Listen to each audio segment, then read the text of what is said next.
o Brasil e a economia sustentável. Esse é o tema de hoje do seu Agenda Econômica. Quem está conosco é o Oded Grajew. Ele é presidente emérito do Instituto Ethos de Empresas e Responsabilidade Social. Participa dessa entrevista do jornalista Davi Meric. Doutor Oded, vamos falar um pouquinho de transporte urbano. Segundo dados divulgados pelo Instituto de Pesquisa Econômica Aplicada, o IPEA, o transporte urbano de passageiros no Brasil está concentrado no uso do automóvel, 43%, e ônibus, 50%. O transporte sob trilhos representa somente 7%. Não lhe parece que essa situação pode se agravar ainda mais nos próximos anos e chegarmos a uma paralisação total, um caos urbano? Eu acho. Estava mesmo falando com outra pessoa, né, e diz, olha, o Brasil vai ser São Paulo de amanhã. Né? Amanhã, porque em São Paulo, só para você ter uma ideia, o paulistano passa por dia, em média, 2 horas e 49 minutos no trânsito. Significa, ao longo do ano, 1 mês por ano ele passa no trânsito. Né? Imagina o custo para a qualidade de vida, econômico, social para isso. Exatamente por essa preferência que foi dada para o transporte individual. Na pesquisa que nós temos, hoje há uma consciência grande em São Paulo, por exemplo, que o caminho realmente não tem jeito. Ele vai piorar cada vez mais se a gente continuar no mesmo caminho. E há hoje uma grande consciência na sociedade em São Paulo de que é necessário ter transporte público de qualidade. Inclusive, numa pesquisa e na porcentagem crescente, a população gostaria de trocar o carro para o transporte público desde que seja de qualidade. Nós temos eleições no ano que vem, todos os municípios brasileiros, e nesse sentido nós lançamos um programa chamado Cidades Sustentáveis. Ele oferece aos candidatos toda uma agenda, um programa de sustentabilidade urbana, em 12 eixos. Né? Isso o Instituto Ethos? Não, isso, a Rede Nossa São Paulo é a Rede Brasileira e o Ethos também. São 3 organizações. Instituto Ethos. Quer dizer, isso é um programa nacional? Nacional. Então, ele oferece para os candidatos uma agenda completa, um programa completo de desenvolvimento sustentável das cidades. A cada item do programa, nós associamos indicadores que possam ser medidos e avaliados. Nós selecionamos 100 indicadores básicos, no mínimo, que o candidato deveria se comprometer com a agenda, com esses indicadores, porque quando ele for eleito, o compromisso, ele implica nisso, ele tem 90 dias para apresentar um diagnóstico da sua cidade, baseado nesses indicadores, e estabelecer metas para esses indicadores. Nós vamos fazer uma campanha, né, para a sociedade, para os partidos políticos que elejam o desenvolvimento sustentável como a prioridade das suas ações. Como a escolha do voto, então várias personalidades dizendo eu voto sustentável, eu vou votar naquele que se comprometer com a sustentabilidade, e para os candidatos eleger esse programa de sustentabilidade urbana como seu programa. E a cidade que entrar nesse processo e depois o candidato for eleito, ele vai ter o selo de empresa participando do programa Cidades Sustentáveis. E quais são os pilares desse programa? Em termos de transporte urbano, por exemplo, é um, né? Que vocês vão entrar onde? Por exemplo, no transporte urbano. Tudo. Uma cidade não tem dinheiro para criar metrô, por exemplo. Ela tem outra opção? Sim, claro, claro. Então, esse programa, ele oferece alternativas para qualquer tipo de cidade, pequena, média e grande. Nenhum candidato vai dizer que ele não sabe que programa ele tem que abraçar. Nenhum candidato também não vai dizer o que ele pode fazer, o que ele tem que fazer ou não tem recurso para fazer. Porque a cada indicador nós associamos também caso exemplar, aquele que eu falei no outro intervalo, mostrando quem que já está fazendo e o como faz e como chegou a essa situação. Então, um exemplo, uma das itens lá é não desperdiçar água na rede pública. São Paulo desperdiça 26%, então o indicador, quantidade de desperdício de água na rede pública. São Paulo desperdiça 26% da sua água na rede pública. Caso exemplar, Tóquio desperdiça 3%. Só para dar um exemplo. Né? Então, é toda uma campanha da sociedade, nós temos várias empresas participando, vários parceiros que estão participando nisso, uma campanha nacional por uma causa, para o desenvolvimento sustentável urbano, tentando, no primeiro instante, comprometer o máximo de partidos políticos e de candidatos de qualquer partido, é uma campanha apartidária. Se um partido político, um candidato ou um empresário de uma cidade lá do interior quiser ter mais acesso Essas informações já estão disponíveis? Estão disponíveis no site cidadessustentáveis.org.br ou nossasampaulo.org.br ou ethos.org.br. Então o programa está lá, inteiro e com todas essas informações. E só responder a sua pergunta, se não tiver recursos para isso, é o prefeito que vai estabelecer as suas metas. Então, uma cidade mais pobre, talvez, não precisa de metrô, mas ela pode oferecer e dar prioridade aos ônibus. Né? Criar via expressa. Criar via expressa, é questão de... Estimular a bicicleta, né? A questão, exatamente, ciclovias baratíssimas, ciclofaixas baratíssimos. E a questão muito mais de decisão política. Eu vou priorizar o transporte coletivo ao invés de priorizar transporte individual. Essa é uma decisão política, né? E não é questão de custos, né? Porque você priorizar os ônibus, você priorizar ciclovias, ciclofaixas, não é uma coisa do outro mundo, né? Não é caro. O metrô pode ser, mas não necessariamente tem que ser o metrô. Ele falou de transporte urbano, só para fechar esse quesito transporte, já falou de cidade sustentável, isso também tem algo a ver, mas cargas, a gente gostaria que o senhor comentasse esses números também. No Brasil, ainda segundo o IPEA, mais de 60% do transporte de carga é feito por rodovias. Essa situação se agrava quando se considera que 45% da frota de veículos transportadores tem mais de 20 anos de uso. Quais são as perspectivas de avanço do país no transporte ferroviário e hidroviário? Um avanço nessa direção pode contribuir para um modelo econômico mais limpo? Não, com certeza. Essa foi uma escolha estrategicamente muito errada que o Brasil tomou, né? Por toda uma pressão, né, para que se priorizasse transporte via rodovias, né? Nós tínhamos um transporte ferroviário, foi todo sucateado, destruído, né? O carro passou a ser o rei da cidade e o caminhão o rei da estrada, né? Foi uma decisão absolutamente equivocada, né? E que é poluidora, cara, né? Onerosa para a sociedade, baixa qualidade de vida. Então imagina se no Brasil a gente tivesse a rede ferroviária que tem na Europa, por exemplo. Né? A gente iria de um lugar para o outro, quer dizer, uma cidade para outra, com velocidade, com conforto, não sendo poluidor como ainda tem nos Estados Unidos, por exemplo. Né? Então foi uma decisão totalmente equivocada. A gente está sobrecarregando as estradas, a poluição, quer dizer, com esses caminhões, entram nas cidades, né, de carga e poluem, são a principal fonte de poluição. Os orçamentos, porque as estradas são públicas? Exatamente, exatamente. E a quantidade de acidentes que nós temos hoje nas estradas brasileiras, né, que é uma quantidade absurda, não sei se sabe, são 60 mil pessoas que morrem por ano, né, nas estradas brasileiras, nas estradas e nas ruas brasileiras. Né. Então, agora, de novo, foi uma decisão tomada nesse sentido. O Brasil pode tomar uma outra decisão nesse momento. Dá para fazer. O Brasil oferece todas as condições para a gente ter uma rede ferroviária e também navegação por água que possa realmente diminuir esse enorme peso sobre as estradas brasileiras. Nós falamos aqui a questão de carência de recursos, né? Em Copenhague, na reunião de Copenhague, foram assumidos compromissos de uma mobilização de 30 bilhões de dólares até 2012, quer dizer, entre todos os países, e de 100 bilhões de dólares anuais até 2020.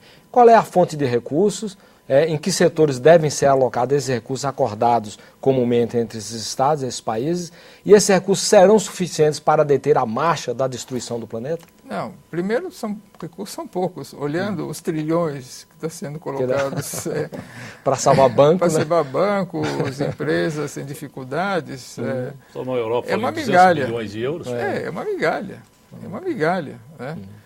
E certamente não são mudanças estruturais que vão ser feitas com esses recursos. Isso mostra também um quadro do que está prioridade na cabeça dos governantes. Né? Exatamente. As metas do milênio eram necessárias para cumprir, isso eu me lembro, era 100 bilhões de dólares por ano, 100 bilhões, não era um décimo de $1 trilhão que os países ricos teriam que colocar. E foi colocado por ano, né?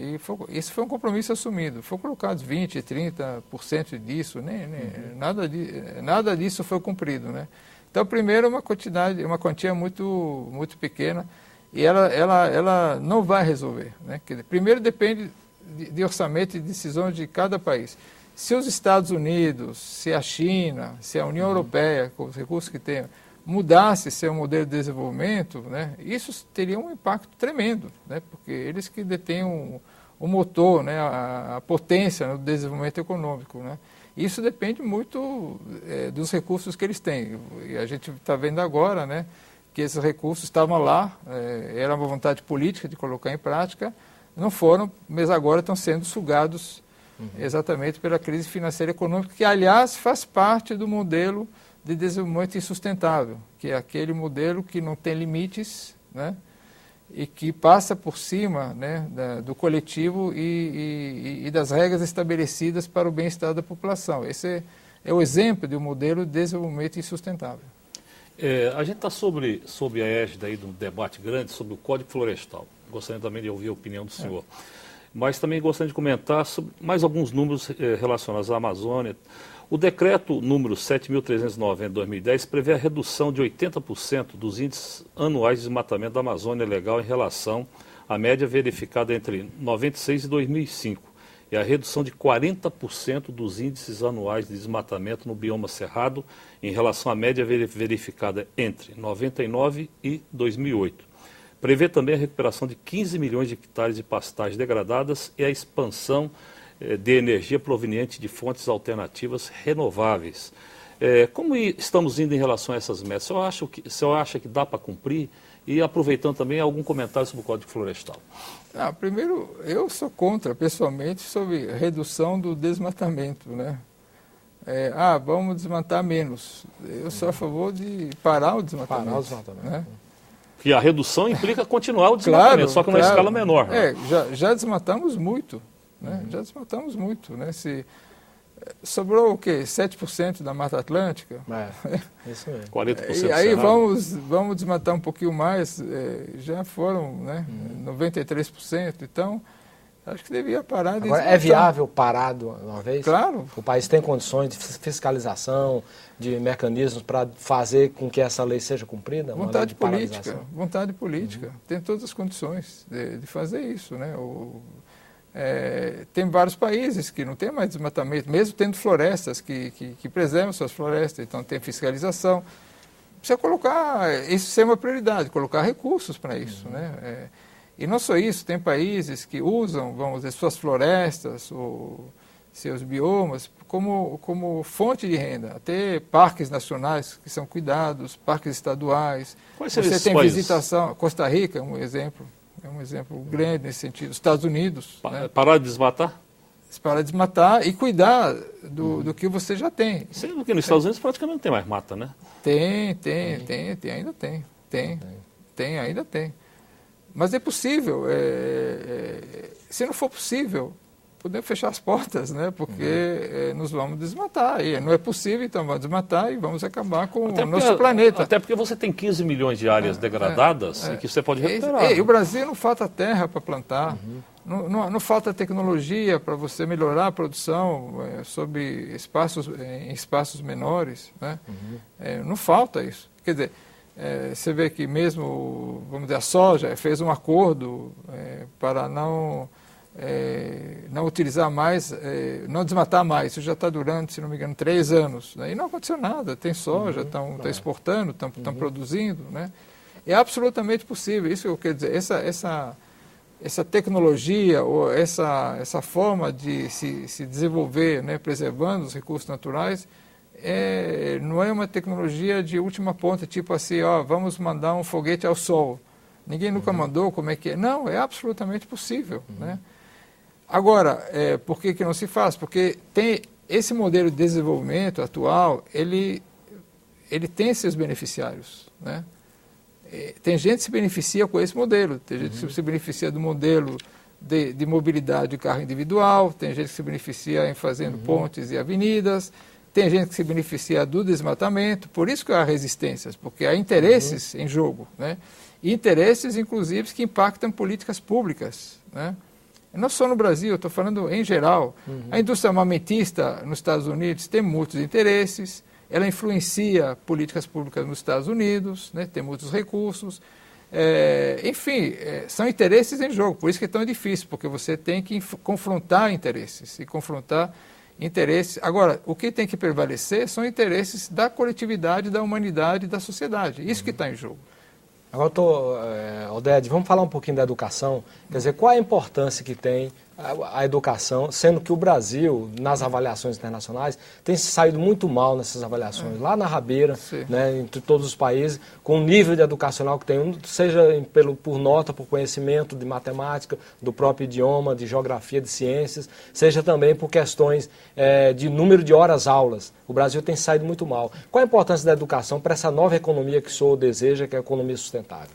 Bom, primeiro, a educação é muito importante, né? E a educação pública é importante, porque ela que dá acesso às pessoas sem renda, né, ao conhecimento, e ela é um fator importante de combater a desigualdade, né? Então, na Suécia, por exemplo, você não tem escola particular, não porque é proibido, você pode abrir, mas a escola pública é de tão boa qualidade que ninguém ousa abrir uma escola privada. Agora, tem de novo, né? Quer dizer, isso também depende de vontade política. E tem países que decidiram que prioridade é a educação e colocaram recursos e deram saltos enormes, qualitativos, em termos de educação. A Coreia, então, já fizeram. Tem gente que fez isso e que é possível. Então, é prioridade e vontade política. Agora, eu queria dizer mais uma coisa. Não é só melhorar a educação atual, porque a educação atual, mesmo de qualidade, o que ela faz na sua grande maioria? Ela prepara as pessoas para se dar melhor nesse sistema de desenvolvimento. Então, inclusive, pode ser ruim, entre aspas, melhorar a qualidade, porque vão ser pessoas com mais qualidade fazendo exatamente o que se faz hoje e ajudando a degradar mais as condições de vida e o planeta. Então, é necessário mudar o currículo escolar, preparar as pessoas para um outro modelo de desenvolvimento, né? O currículo tem que ser todo reformulado. Então, não é para você preparar melhor a pessoa a se dar bem para ser um grande gerente de uma indústria de automóvel que tem como objetivo vender cada vez mais automóveis. Ou, enfim, não para esse sistema, para esse modelo de desenvolvimento, preparar as pessoas para um outro modelo de desenvolvimento. Então, é muito necessário e fundamental mudar o currículo escolar para preparar as pessoas para um novo modelo de desenvolvimento sustentável, economicamente, financeiramente, socialmente, ambientalmente, culturalmente, eticamente, serem cidadãos, né, de um outro modelo de desenvolvimento.